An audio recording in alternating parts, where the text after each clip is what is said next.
All right, so here we go again. So I'm going to give you some shortcuts to follow. When you are given this sine and cosine in expanded form, and they want you to condense it into one sine function, then these are some equations that we can use. I'm going to show you how we obtain those equations so that you'll understand. Okay, so first of all, remember that when we have a sine of, and let's just rewrite this as x plus c. Instead of bx, we'll just write x. That's the way we're used to seeing it so far. All right, so we have a sine of x plus c. We can expand that to a sine of x plus cosine c plus a cosine of x sine of c. All right, now we want to rewrite our other equations. See, they give us this other equation of m sine x plus n cosine x. And we want to rewrite this in expanded form. Or, no, sorry, it is expanded. We want to write it in condensed form. But we don't know what c is, and we don't know what a is. These are the two values that we're trying to find, is a and c. All right, so to do that, I am going to compare these two functions right here. So for the first part of the expanded form, we need these to be the same. So notice that we have a sine x in both of them. So those are already the same. They're already there. We're going to go ahead and cross those out. Why do I have a plus there? Ooh, I don't know why I have a plus there. That should be a multiplication. Sorry. Okay, and then what's left over is my a and my cosine c. So this m is going to have to compensate for all of that. So m is going to have to equal a cosine c. So one thing I want you to notice right there is notice that we are comparing the sine equation, the sine part of our problem we're trying to find. Well, the sine cancels out, and so now that portion actually turns into a cosine. That's going to be important in a minute. And then over here, this n, whoops, that's not an n. This n is going to have to equal, because our cosine x's cancel, the n is going to have to equal a sine of c. All right, now we have these two equations. Let's take that plus sign out of the middle, and let's just take these two equations and work with them for a minute. So remember how we said we could square them both? Square both sides. So we have m squared equals a squared cosine squared c. And then we would have n squared equals a squared sine squared c. Now add those two equations together. So we'll have m squared plus n squared. Add everything on the left-hand side. Now add everything on the right-hand side. So a squared cosine squared c plus a squared sine squared c. All right, now remember what happens here. We're going to factor out that a squared. And then what's left? Cosine squared c plus sine squared c, which then equaled 1. All right, now over here, we have m squared plus n squared. This gives us an easy way to find, this gives us an easy way to find a. And this is just always going to be true, just like it says right up here in our equations. A squared equals m squared plus n squared. And that's how we find a every time, where m is the value in front and n is the other value in front. I am not going to make a big deal out of which one is in front of the sine and which one is in front of the cosine. We'll talk a minute in just a second here about how to find c.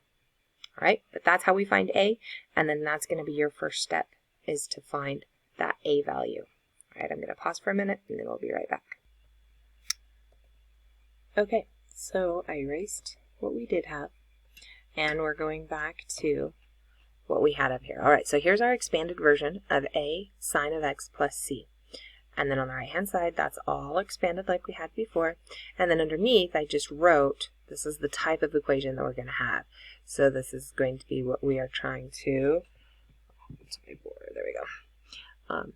This m sine x plus n cosine x. And we're trying to rewrite that in terms of our condensed version over here. All right, so this is what happens, and it's going to happen every time. So we're going to write them underneath here. The sine x's cancel. And what we end up with is cosine c equals, let's put an a over here. We'll simplify that in a minute. So a cosine c equals m. All right, now I want you to notice right up here that m was which value? M is actually the value that's in front of the sine. See that? Ooh, that was a big point here. I think we had to have that big of a point. Alright. Alright, so that n is in front of the sine. So to find cosine of c, we're going to have cosine of c is equal to m, which is the number in front of the sine from the beginning, all right, over a. And then over here, n is going to have to equal, because it has to compensate for everything else. The cosines, they equal each other, so we don't have to worry about those. But the n is going to have to compensate for everything else. N is going to have to equal a sine of c. So that tells us that sine of c is going to equal n over a. But where did that n come from in our original problem? That n came in front of the cosine value. So you've got to remember that those values are going to cross each other. The n in front of the cosine is actually going to help us find our sine of c. The n in front of the sine is actually going to help us find the cosine c. So kind of just remember, kind of think of that as you're just going to have to cross over with that n and that n when we find those. Okay, I'm going to go ahead and bring up our second example, and we will try to use all of this information to do the second one so that it's a little bit shorter. All right, so here is our example number 2. We're going to try to use the shortcuts that we just talked about to find all of this information. So we have a sine wave and a cosine wave, and we want to combine those two. Now this one is showing it as a subtraction sign, but we want to write it in terms of x plus theta. So remember, with our sine, when we expand the sum, then we need this to be a plus sign. So let's go ahead and just correct this. We can make it a plus, a negative. Okay? Now, first thing that we want to do for step 1, we want to find a. All right, now from the previous screen that we just had, we know that a squared equals m squared plus n squared. I'm not going to make a big deal about which one is m and which one is n. I think that that's kind of confusing. You can if you want to. Usually m is always the number in front of the sign. But to find a, it doesn't really matter what order you go in. So we have a squared.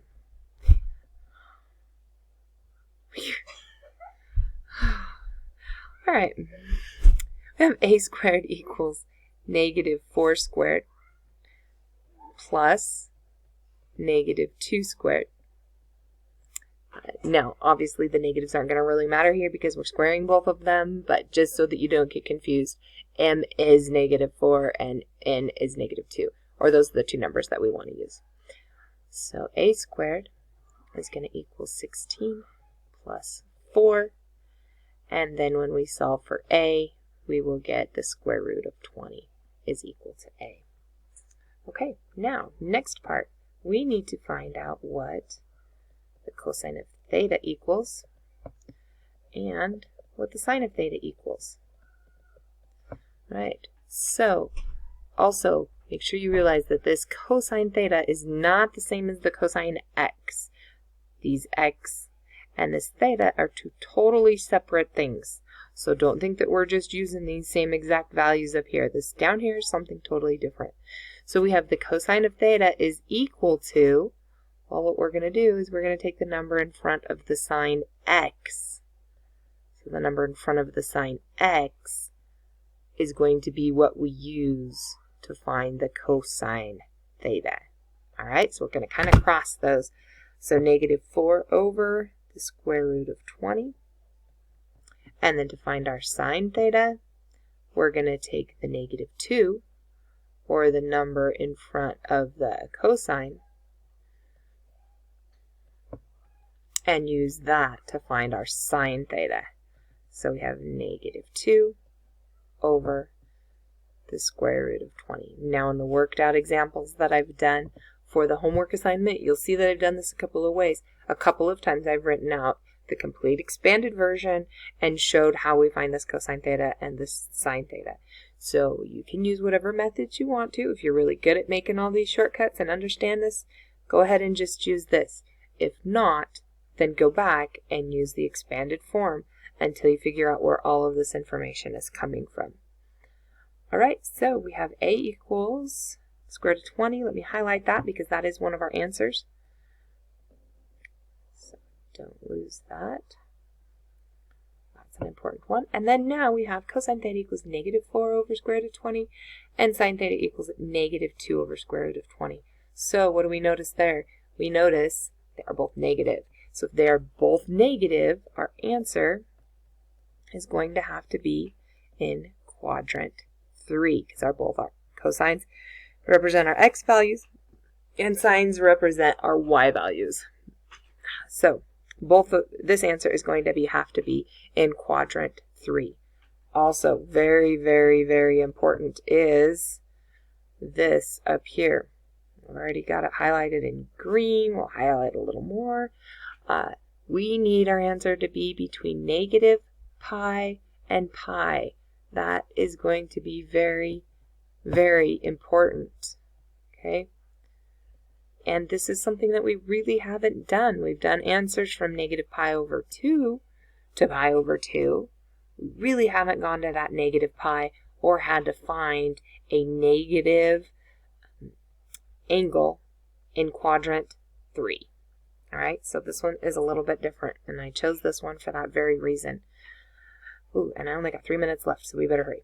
Okay, if we want to find an answer that's negative, so quadrant 3 or 4, let's always use sine, okay? So if you want to find an answer in quadrant 1 or 2, use cosine. If you want to find an answer in 3 or 4, use sine. Because we know if we take the sine, the arc sine, no, go away. If we use the arc sine of a negative number, we're going to get a negative theta. We know that. All right, and to be specifically, let's go clear over here on the right. I'm going to draw out a unit circle. When I find the sine or put in that arc sine of a negative number, first thing I'm going to get is this angle over here, and this angle in quadrant 4. Okay? But we want to answer in quadrant 3. Other thing, when I label this unit circle, we have negative pi here, all right, and 0 here. So that's where we're looking at. Okay, so on your calculator, go ahead and find the arc sine of negative 2 over the square root of 2. And I've already got that figured out here. So that's going to give us the solution of negative 0.4636. Okay, that's going to be our first solution. All right. And now we want to know what this angle is over here. So to find that angle over there, just remember we want to stay negative. Anytime we want to stay negative, we are going to do negative pi minus. So kind of the same where we've always used pi minus for sine. Now we're going to use negative pi minus.